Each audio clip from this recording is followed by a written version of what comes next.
What if the key to being rich isn't about what you have, but about knowing what counts? Hi friends, welcome back. I'm Diane, and today I'm sharing 4 reasons why looking poor is more important than you think. Plus, one actionable step you can take today that could change everything. Let's go.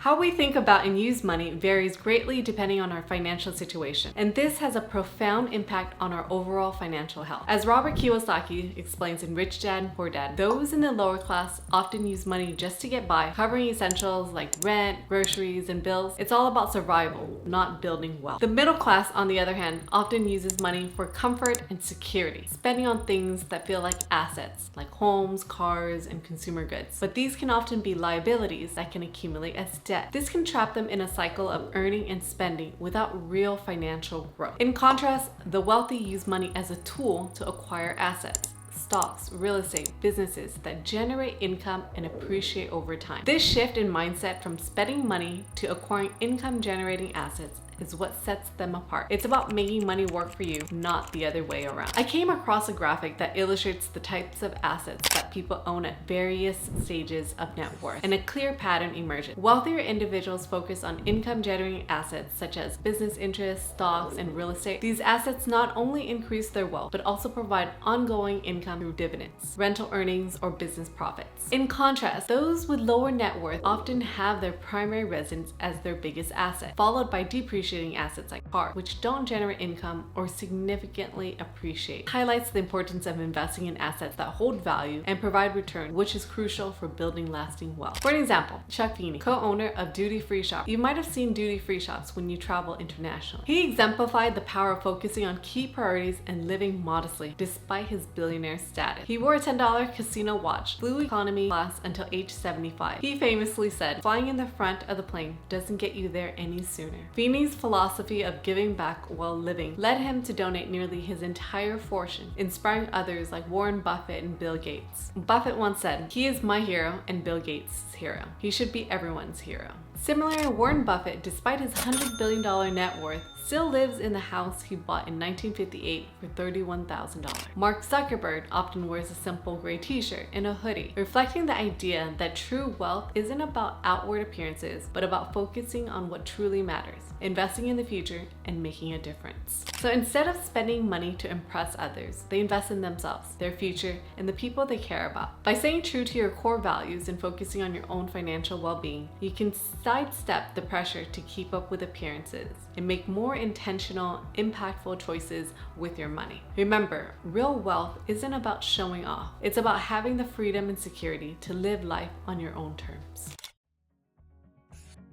Now, trying to keep up with appearances can drain your finances faster than you think. A study from Chicago Booth and Indiana University found that while we often focus on our own debts, we tend to judge others by their visible assets like fancy cars or big homes. This social pressure can tempt us to take on more debt just to match a lifestyle that looks impressive on the outside but might not be financially sustainable. Now, just imagine you're set to buy a reliable Honda Accord with cash, but then you see your neighbor roll up in a shiny new Tesla Model X. Suddenly, that Accord doesn't seem so exciting, and now you're tempted to upgrade it to a BMW X7, even if it means taking out a loan. But the costs of trying to keep up go far beyond the initial price tag. You'll face higher interest payments, increased insurance premiums, and ongoing maintenance costs. Plus, cars are depreciating assets. They lose value over time, which means you're sinking money into something that won't retain its worth. This can quickly spiral into a debt cycle where you sacrifice your financial goals to pay for luxuries that don't contribute to long-term wealth. The real loss, however, is the missed opportunity. Money spent on luxurious items isn't being invested somewhere else. For instance, if you chose the Accord and invested the difference instead of upgrading, that money could grow significantly over time, especially in something like the S&P 500 index. This approach not only builds your financial security, but also gives you the freedom to live life on your own terms, without the pressure to keep up with anyone else. Ultimately, wealth isn't about how you look or the car you drive. It's about financial freedom and the ability to make choices that align with our values. Instead of spending to impress others, focus on investing in our future.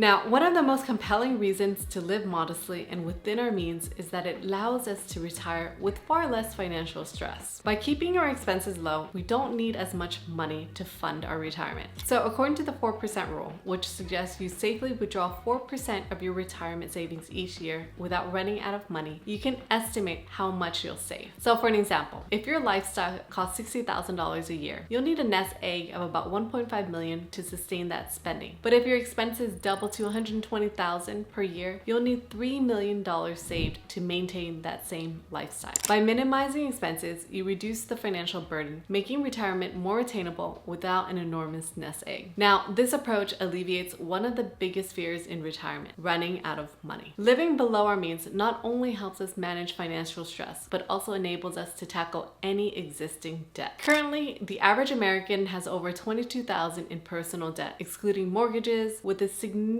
amount tied up in credit cards and auto loans. High levels of debt can seriously impact financial security, especially as we approach retirement. Now, when you live modestly, it helps you keep your debt under control, allowing us to manage payments without compromising the quality of our lives. Ultimately, living below our means lets us focus on what truly matters in retirement, enjoying our time, nurturing relationships, and pursuing personal fulfillment without the pressure of maintaining a high-cost lifestyle. It's about prioritizing a peace of mind and genuine wealth over outward appearances.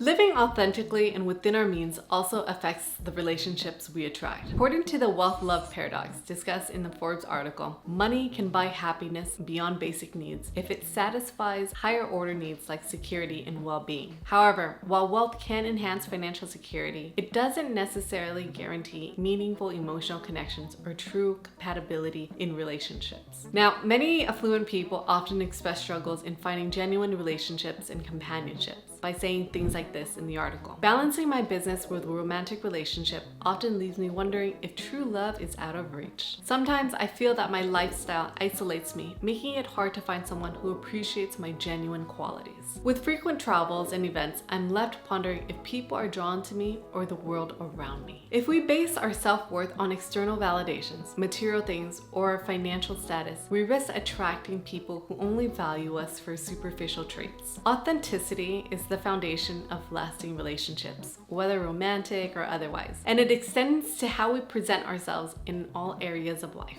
In The Million Next Door, Thomas J. Stanley reminds us, wealth is what you accumulate, not what you spend. This quote underscores that true wealth isn't about flaunting our possessions, it's about quietly building and preserving financial security. Many genuinely wealthy individuals understand this, and they choose simplicity and authenticity over showing off, knowing that their true worth isn't tied to what they own, but to who they are. By focusing on what truly matters, character, trust, and shared values, they're able to cultivate deeper, more meaningful connections with others, valuing relationships over material things. It's a powerful reminder that real wealth lies in the substance of our lives, not just the surface. So what should we do instead? Know what counts. Define what truly matters to us and set our priorities accordingly. Consider our financial goals for the next 1, 5, 10, or even 20 years. What kind of life do we really want for ourselves and our family? For me, it's about providing a good life for my family, having the freedom to travel the world whenever I want, and breaking free from the constraints of a 9-to-5 job where others have total control and leverage over me. Knowing what counts allows us to focus on achieving these meaningful goals rather than getting caught up in appearances or chasing superficial success. It's about building a life that aligns with our core values and aspirations, creating a path to true financial freedom and personal fulfillment. Friends, if you made it this far, thanks so much for watching. These are the reasons why looking poor is important. It's about focusing on what truly matters,